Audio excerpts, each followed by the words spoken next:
بسم اللہ الرحمن الرحیم یا ایہا الذین آمنوا اتقوا اللہ ولتنظر نفس ما قدمت لغد واتقوا اللہ ان اللہ خبیر بما تعملون۔ اے ایمان والو، اللہ سے ڈرتے رہو اور ہر شخص کو دیکھنا چاہیے کہ اس نے کل یعنی آخرت کے لیے کیا سامان بھیجا ہے، اور ہم پھر کہتے ہیں کہ اللہ سے ڈرتے رہو، بے شک اللہ تمہارے سب اعمال سے خبردار ہے۔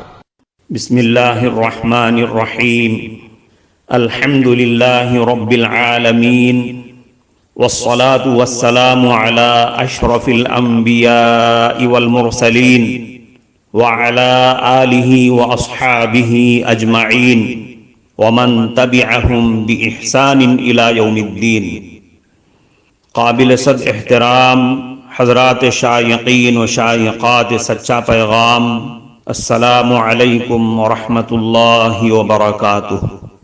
آج کی محفل میراث النبی کے نورانی پروگرام میں آپ کا استقبال ہے۔ اہلا و سہلا مرحبا۔ ہم آپ تمام حضرات و مستورات کا خیر مقدم کرتے ہیں۔ محترم حضرات و خواتین، تعلیم کا آغاز ہو رہا ہے۔ سب سے پہلے آداب تعلیم کا لحاظ کرتے ہوئے تعلیم کی طرف متوجہ ہو جائیں۔ پورے دھیان سے سننا، عمل کی نیت سے سننا اور تبلیغ کی نیت سے سننا، یعنی سنی ہوئی باتیں دوسروں تک پہنچانے کے جذبے سے سننا۔ چند خاص آداب تعلیم ہیں، امید ہے کہ آپ حضرات ان آداب کا ضرور خیال رکھیں گے۔ جزاکم اللہ۔ اعوذ باللہ من الشیطان الرجیم، بسم اللہ الرحمن الرحیم، ولا تہنوا ولا تحزنوا وانتم الاعلون ان کنتم مؤمنین۔ قابل احترام خواتین اور حضرات، آج کا میرا موضوع مسلمانوں کے زوال سے دنیا کو کیا نقصان پہنچا۔ اس موضوع کے ضمن میں جو پہلا سوال اٹھایا گیا وہ یہ ہے کہ مسلمانوں کو عروج کیسے حاصل ہوا۔ اگر اس سوال کا جواب ایک جملے میں دینا ہے تو جواب یہ ہوگا کہ مسلمانوں کو دنیا میں عروج حاصل ہوا ایمان سے اور ایمانی صفات سے۔ اور یہ سوچ صرف میری نہیں، قرون اولیٰ کے جو مسلمان تھے، بالخصوص صحابہ کرام رضی اللہ عنہم اجمعین، ان کی بھی یہی سوچ تھی کہ ہمیں دنیا میں عزت، عروج اور اقتدار جو ملا وہ ایمان اور ایمانی صفات کی بنیاد پر ملا، ورنہ عرب سرور دو عالم صلی اللہ علیہ وسلم کی بعثت سے پہلے دنیا میں سب سے زیادہ اجڑ، گوار، جاہل، قاتل، ڈاکو اور لٹیرے سمجھے جاتے تھے، مگر اللہ پاک نے ایمان کی برکت سے ان کے حالات بدل دیے۔ سن 16 ہجری میں حضرت ابو عبیدہ ابن جراح رضی اللہ عنہ لوگوں کے ساتھ پیش قدمی کرتے ہوئے فلسطین تک جا پہنچے اور انہوں نے فلسطین کا محاصرہ کر لیا۔ عیسائی فوجیں اور شہری قلعے بند ہو گئے اور انہوں نے مسلمانوں کو صلح کی پیشکش کی، اور اس صلح کی پیشکش میں یہ شرط لگائی کہ ہم بغیر جنگ کیے فلسطین تمہارے حوالے کر دیتے ہیں، مگر شرط یہ ہے کہ تمہارے امیر عمر ابن خطاب رضی اللہ عنہ خود یہاں تشریف لائیں۔ جب سیدنا عمر ابن خطاب رضی اللہ عنہ کو عیسائیوں کی اس شرط کا علم ہوا تو اپنی بے پناہ مصروفیات اور طویل مسافت کے باوجود فوراً فلسطین کے لیے تیار ہو گئے، اس لیے کہ جہاد کا مقصد محض خون ریزی، قتل و قتال نہیں ہے۔ جہاد کا مقصد تو فتنے کو ختم کرنا ہے۔ اللہ کے کلمے اور اللہ تعالیٰ کے حکم کو بلند کرنا ہے، دنیا کو عدل و انصاف فراہم کرنا، یہ جہاد کا مقصد ہے۔ اس لیے حضرت عمر فاروق رضی اللہ عنہ نے سوچا کہ جب خون بہائے بغیر بیت المقدس ہمارے قبضے میں آ رہا ہے تو خواہ مخواہ لڑنے کی ضرورت نہیں۔ چنانچہ اس زمانے میں سیدنا عمر ابن خطاب رضی اللہ عنہ نے مدینہ منورہ سے شام تک کا سفر اونٹ پر کیا، اور بعض روایات کے مطابق آپ کا چونکہ غلام بھی ساتھ تھا، کبھی آپ سوار ہو جاتے اور غلام پیدل چلتا، اور کبھی آپ پیدل چلتے تو غلام سوار ہو جاتا۔ جب شام پہنچے تو امیر لشکر اسلام ابو عبیدہ ابن جراح رضی اللہ عنہ نے درخواست کی کہ حضرت آپ اپنا لباس بدل لیجئے، اس لیے کہ آپ کے کرتے میں پیوند لگے ہوئے ہیں اور یہاں بڑے متمدن اور مالدار لوگ رہتے ہیں، کہیں ایسا نہ ہو کہ اس پیوند زدہ لباس کو دیکھ کر وہ آپ کو حقارت کی نظر سے دیکھیں۔ اس موقع پر سیدنا عمر ابن خطاب رضی اللہ عنہ نے ایک تاریخی جملہ ارشاد فرمایا تھا، جس میں آپ کہہ لیں کہ مسلمانوں کے عروج اور زوال کی ساری داستان کا راز پوشیدہ ہے۔ عمر فاروق رضی اللہ عنہ نے پہلے تو یہ فرمایا کہ اے ابو عبیدہ، کاش یہ بات تمہارے علاوہ کوئی دوسرا کہتا، تم نے یہ بات کیوں کہی؟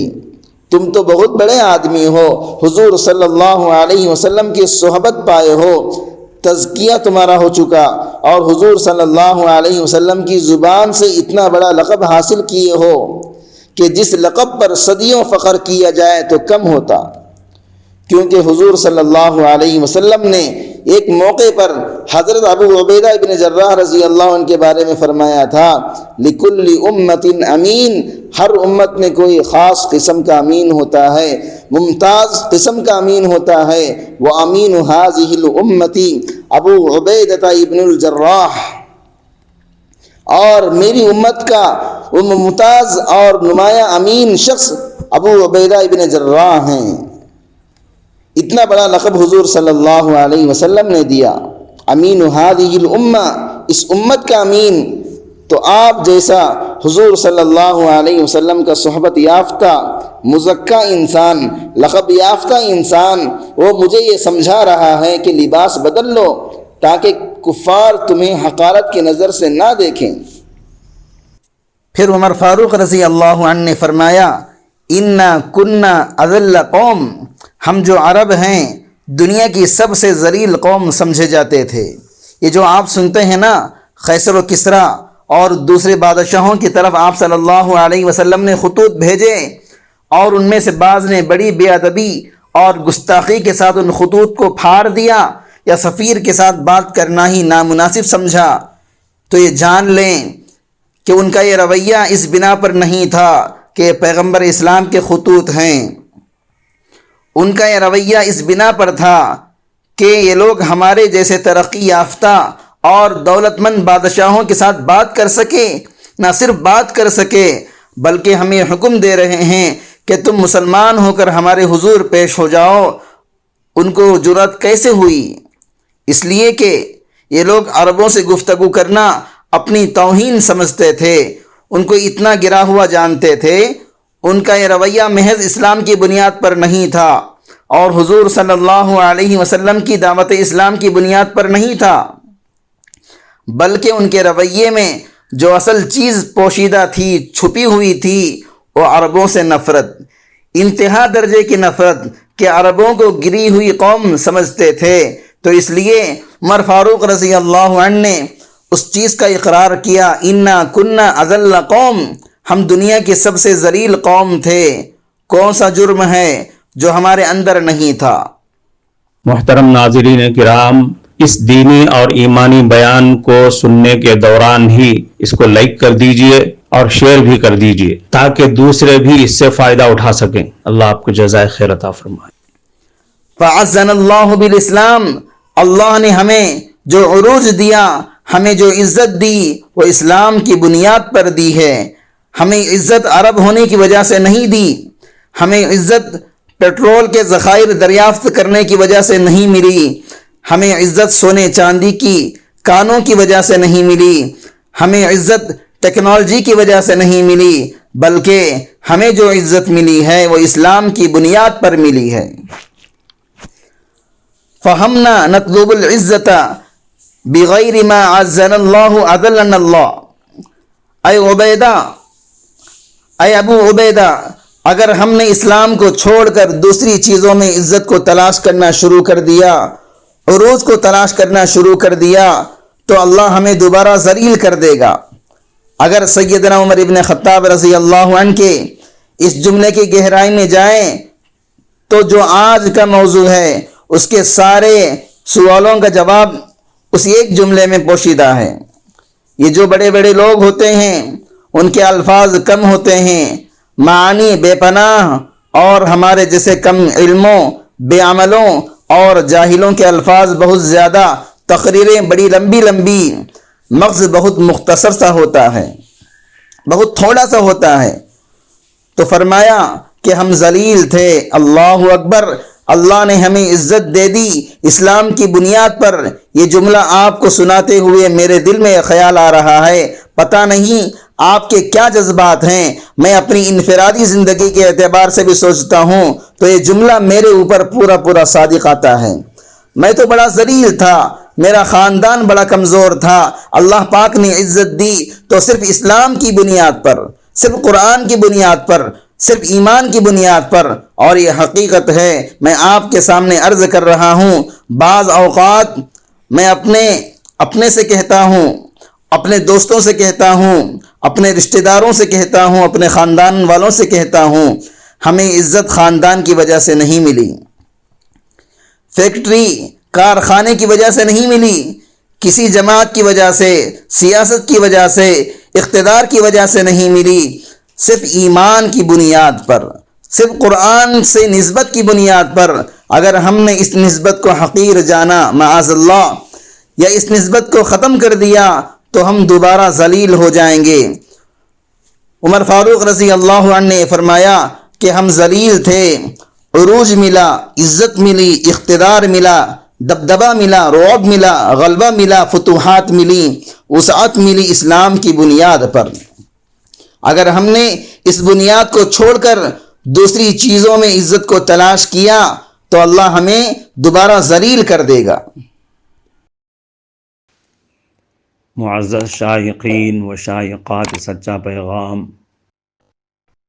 آپ کو اندازہ لگ گیا ہوگا کہ یہ مضمون کتنا اہم ہے اور کس قدر فائدہ مند ہے۔